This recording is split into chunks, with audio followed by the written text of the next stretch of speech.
All right, so ran out of time at the end of the video too, but making these links to link the two pages together, just to go back over what was kind of chopped off. Select, you have to be in design view, it won't work in live view. Select the text here, and I'm selecting everything except that T, just so I don't accidentally delete this box. And I'm just going to say, like, click to see this page with CSS styles and carp, something like that. I'm going to erase the T, and then this page with CSS styles and carp, I'm going to make that into a link to the page that has CSS. This is the page without CSS that I'm on right now. So you can either type in the name of the page here or browse for it in the folder, but the quickest way is really use this point to file icon and just drag that thing up there and link it, let it go on top of the file you want to link to. And then you've got it right there. And when you click on it, it will show down here as if you typed it in there. So then on the other page, the CSS page, I'm going to say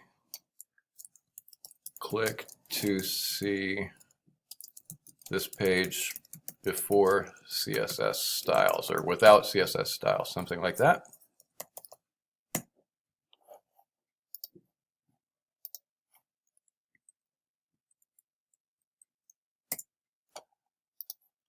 And so then highlight the text, this page before CSS styles, and link to the one that doesn't have any CSS by dragging that point to file icon up on top of that file that we're linking to. And then you can check it right there. Okay, then that pretty much finishes it. There's a couple things. We want to save both of these and save the CSS. Anything in Dreamweaver, these file names like Poem CSS or either of these two on the tabs, if they have a little star by them, that means they're not saved. And so when we go to preview in a browser, it will be looking at unsaved, or it will be looking at old versions of the page before we save these latest changes. So before you preview in the browser, like we're going to do next, you need to save everything. So the easiest way is just go up to File, Save All. Okay, then all those little stars went away. And you can start on either page, with or without CSS, doesn't matter. And then down at the bottom of the view pane here, there's a little globe. And I have 3 browsers listed here. You may only have 1 or 2. Chrome, for some reason, the way it's set up isn't working really well to do previews for us from Dreamweaver. So probably choose Safari, be the better bet. And Safari comes up and shows you what your page looks like in an actual browser window. And so there's the link. Here's the page with just HTML without any CSS. And if I click on our link, it goes to the other page. And you can kind of check it, make sure it all looks okay. Here's what our negative margin did. It moved the dog outside the box a little bit out there. One thing I noticed right here, I didn't quite have all this selected at the top. So for this link, you can see it's like different colors halfway through the word styles. So to fix that, I could just, that's in this one, I could go to code. This is this page before CSS styles. Right here, you can see I ended the link too soon. So I'm just going to get that /A tag and drag it after the word styles. And then it's fine. I'm going to save all again. If you have any anything not looking right as far as your CSS goes, your styles, go to CSS style sheet. So you see it like this, Poem CSS, and the coloring and everything of this, the color coding should be very regular. Like every style selector should be blue, and you should have blue braces. And then everything inside there should be red and then yellow. So if you see anything in there that deviates from that pattern, with the exception of fonts like this, then that's a clue that you've got something wrong. Also, if any of these line numbers turn red, then Dreamweaver thinks you've got something wrong, and it's usually right.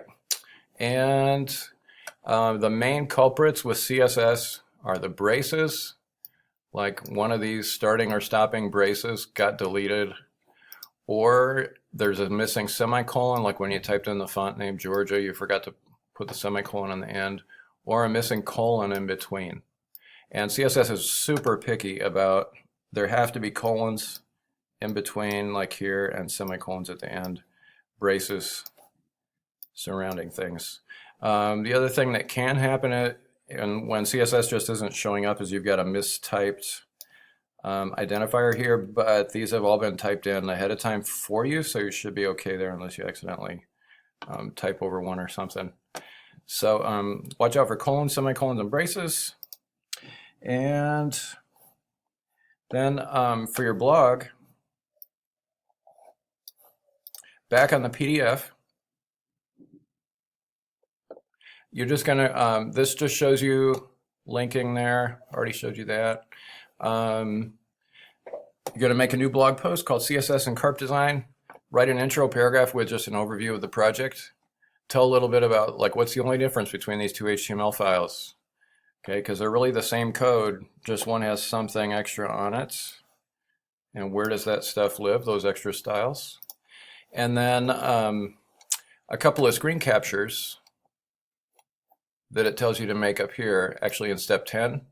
Screen capture your 2 pages. And all I mean by that is, like, go to the preview again.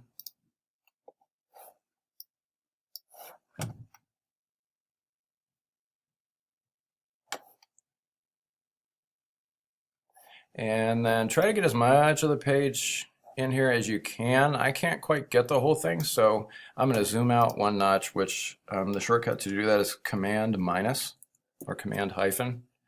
And there I got the whole thing. And I don't need all this extra out here. So then Command Shift 4,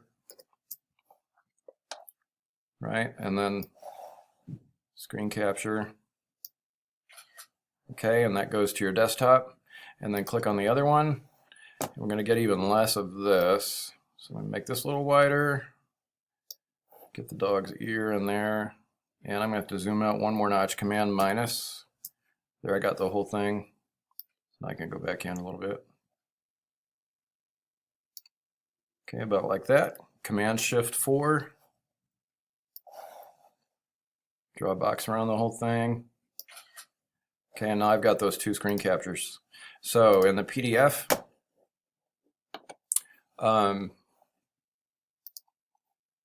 somewhere in here it was supposed to say to include your 2 screen captures. So I don't think I did that, or I'm just not seeing it.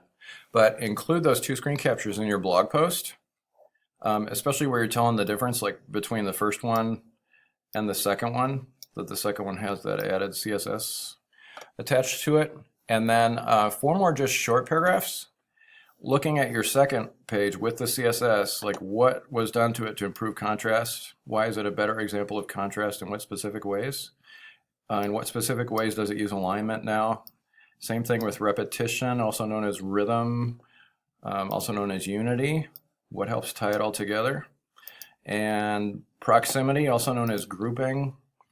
How is related content grouped together a little better now than it was before? In what ways?